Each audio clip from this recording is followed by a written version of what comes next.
দেখা যায় যে তারা প্রায় সময় খুবই রেস্টলেস হয়ে যাচ্ছে, খুবই দুশ্চিন্তার মধ্যে উদ্বিগ্ন থেকে থাকে এবং চাইলেও সেই চিন্তাগুলোর জন্য তার অন্যান্য যে নরমাল যে কাজগুলোর জন্য যে তাকে প্রোডাক্টিভ চিন্তা করা দরকার সেগুলো সে করতে পারছে না। এর সাথে সাথেও প্রায় অনেক সময় কিছু ফিজিক্যাল সিম্পটমস দেখে থাকি। যেমন অটোনমিক সিম্পটমস এর মধ্যে যদি আমরা বলে থাকি দেখা যায় তারা আমাদের প্রায়ই মানসিক যখন স্বাস্থ্য খুব নিয়ে বেশি দুশ্চিন্তা ভাবা করে উচিত। তার ডাক্তার পালপিটেশনস দেখানো হচ্ছে, তার বুক উচিত। ধড়ফড় করছে। তারা বলে যে আমার হার্ট এত জোরে, জোরে বিট করতে পারছে আমি বাইরে থেকে শুনতে পাচ্ছি।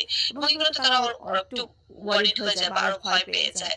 তারপর তাদের খুব ট্রেমার হয় যে কোনো কিছু করতে যাবে দেখে যে হাতটা কাঁপছে বা হাত এমনি বসে আছে বা একটা কিছু নিয়ে চিন্তা করছে, যখন একদম বেশি চিন্তা করে তখন তার হাতটা কাঁপে।